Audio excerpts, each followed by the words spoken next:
All right, so in this video, I'm gonna go over Photoshop for producers, and I'm just gonna cover the main important things. I'm not gonna get too much into the weeds here. I'm kind of covering things that I think can make like a on your thumbnails and your packaging like a 10% difference that can really give you like just that little bit of edge over your competition that is like will that can have a huge impact. So the three main things I'm going to cover here are how to make your thumbnails and your image pop using Photoshop, and I have some specific techniques for that. And then I'm going to go over how to use the Photoshop AI to modify your image. Like, just it's a crazy tool that's like super helpful. You can remove things from a bad image, or you can like expand the background. That comes in handy quite a bit to really like format your thumbnail right. And then also I'm going to go over how to use like overlays so that you can add textures to your image to give it like a cool feel, because that actually can bring out a lot of emotion to your music. So, and then I'll also go over like a few bonus things like kind of the dimensions for YouTube and BeatStars. I also included like a pack called Photoshop Resources for Producers. It's got like textures in there, effects and stuff to just really take your thumbnails and packaging to the next level. So yeah, let's get into it. So first things first is like how to make your image pop. So I'm going to show you the techniques for that. So you're going to need like a basic understanding of Photoshop. I don't think this is the best place to get it. You can totally get that on YouTube like fairly easily. So let's go to Midjourney and pick out one of the ones we did from the video. Let's like take this one. This is like a dope one. All right, so yeah, let's take this one. Let's go put it in Photoshop. All I do is Command V.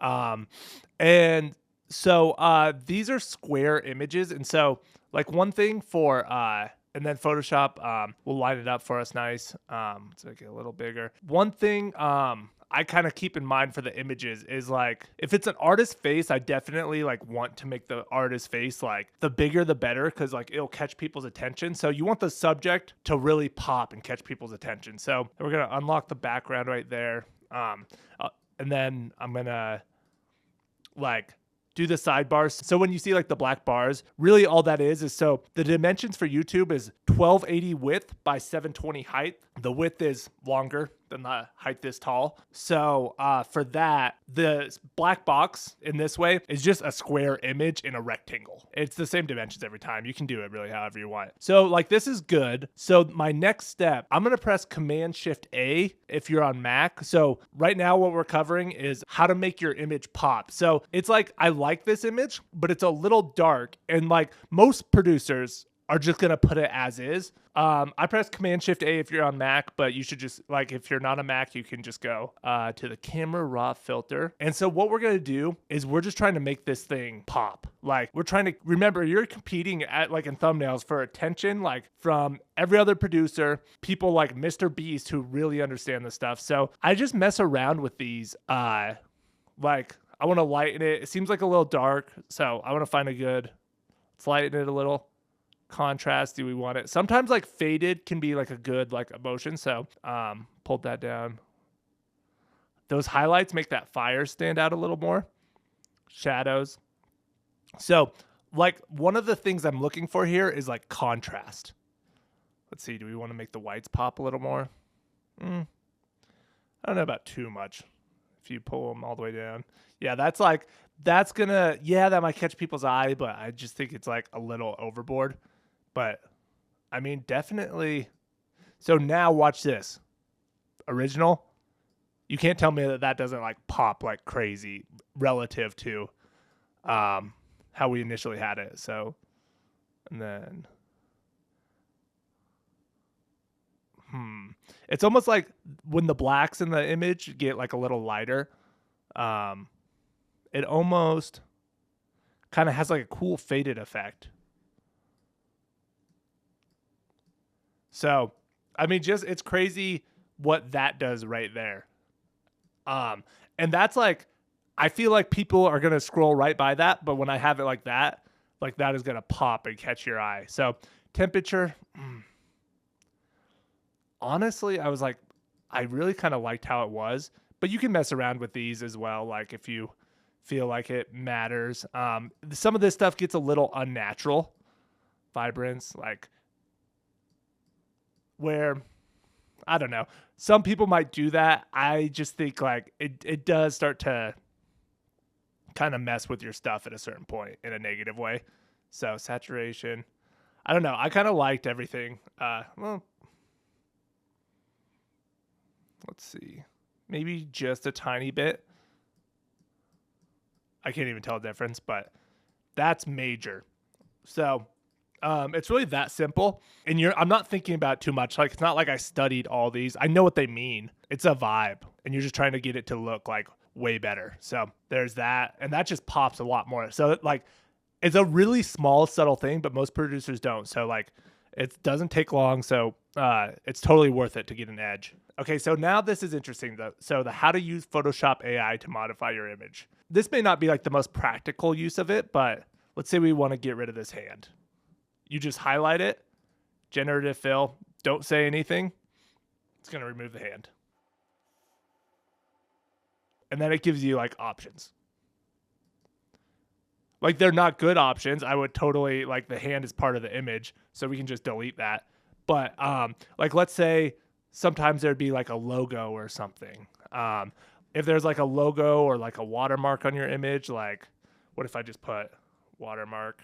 So what this is cool for is it allows you to, like, every image on the internet is available to you. Okay, so let me just like copy these, and then we'll keep the original, but then we'll like merge those layers so that it's like all the same. Like, so imagine it comes with it. You know how they'll have like the faded like letters of like a company or something. So then you just say generative fill, and we're gonna just remove that here. And then now every image on the internet is available. Perfect. Like, that's flawless. Maybe a few.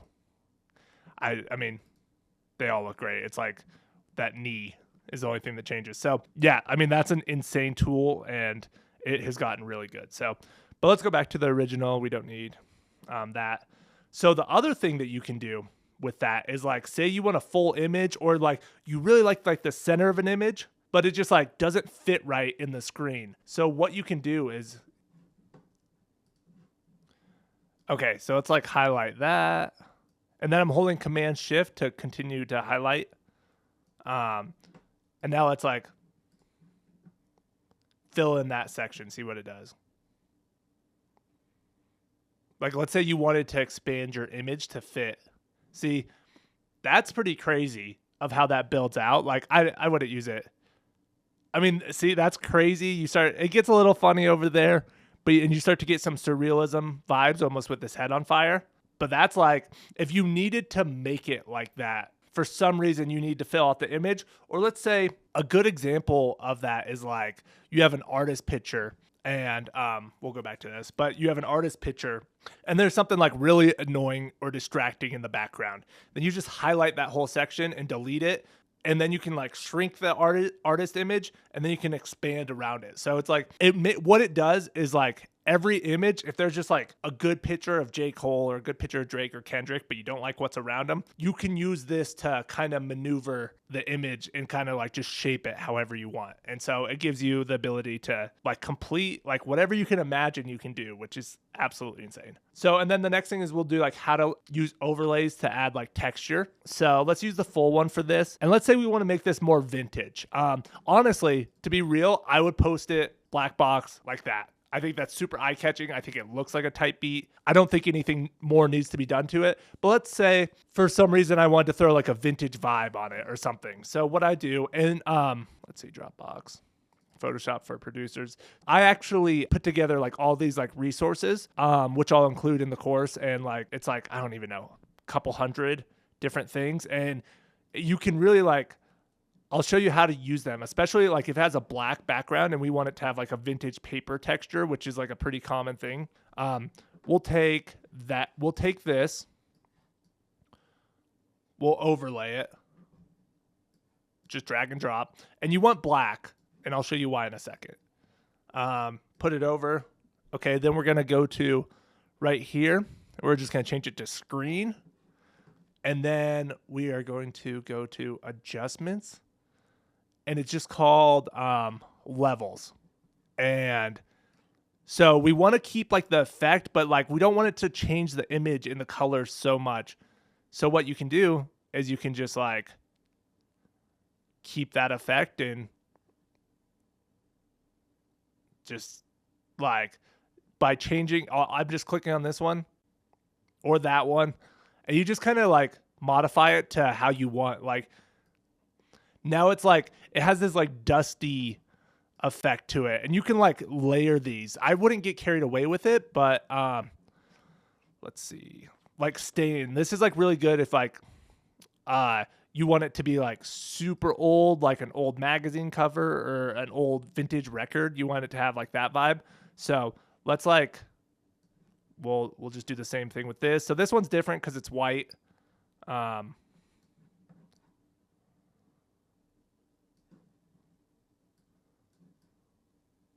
I don't think this is necessary for all type beats, but so the way you want to think about this is that am I trying to, like, for let's say a 70s record cover, are you trying to make it look like that? Like look like this is a 40-year-old like image? If you are, so for like the cartoon stuff, or sorry, the comic book stuff, that's something that you might do. Or for if you want to make it look like a 70s record cover, then it's like, yeah, like those get stained. I'll show you like the plastic wrap, like you could do stuff like that. If you want it to be like sealed, like that just adds like a cool vibe sometimes, but it needs to make logical sense. Don't start just like slapping this type of stuff on just because you're like, you feel the need to mess with it. It's like I'd compare it to don't just slap a bunch of reverb and EQs on a snare for no reason. Only if it's like part of that style, you know? So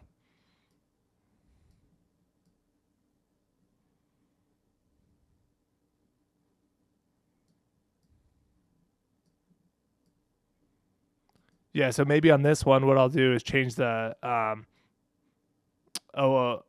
think it's opacity, and just like make it more see-through, basically make it more transparent. And then we'll go to adjustments. And this is always just like trial and error. There we go. So like you have like it's like the stained image now. It looks like someone like spilt something on it or something like that. That's just another example. Then there's like the vintage paper. So yeah, you could have the vintage paper that looks like it got folded in the middle and then someone spilt something on it. So it's like, that's if you want. Like I said, for this one, I'll just leave it at that. The biggest thing was the camera raw filter. Once I locked it in, it stayed in. But so yeah, for my or for this one, I wanted it to look like an old record. And this is for my sample pack, so a little different. But I have this like plastic wrap, and you can see right there that you lose it. And then like without the textures, that's what it looks like. It's very digital. It's like clearly like way too perfect. And then when you throw the textures on, now it's like a vintage, like classic. It looks like a cardboard cover of something. Like you can see that cardboard effect. So yeah, I just screened that, and then I removed change the levels to remove all the dark colors, and then that stain overlay, which yeah, I did a linear burn that time, and I just go through them and I'm like, which one makes the most sense for this image? And you can see like it's like, yeah, that's what it looks like. But the linear burn, and then the plastic wrap, so it's like just sealed in plastic, and then I have it in a folder. You don't have to do that, but yeah, and then off on. So it makes a big difference, especially if you use it like subtly. But like I said, for type beats, the main thing is just like get those dimensions right. One thing I want to say is like YouTube is 1280 by 720, 1280 width by 720 height. BeatStars is 1500 by 1500. Like I said, I'll have overlays and textures in the pack, like the Photoshop resources, and you get all this. So any vibe you want to come up with. And like I said, just to reemphasize this, is just make it logical. If it's not a vintage thing, don't make it vintage. And then also start to study thumbnails that you really like and be like, what adds the texture to it? Like, what texture is that? What is it inspired by? It's the same thing with music and sampling. It's very similar. So yeah, I think that covers it all. And yeah, I don't want to get too much into the weeds with all this, but this is just kind of like how you can use Photoshop as a tool to stand out. And I promise that, like, especially that camera raw filter, that like dark one to the light, it makes a big deal. If like all your images like pop, you're going to have a major competitive advantage. And it really doesn't take all that long to learn either. So yeah, that's it. And on to the next video.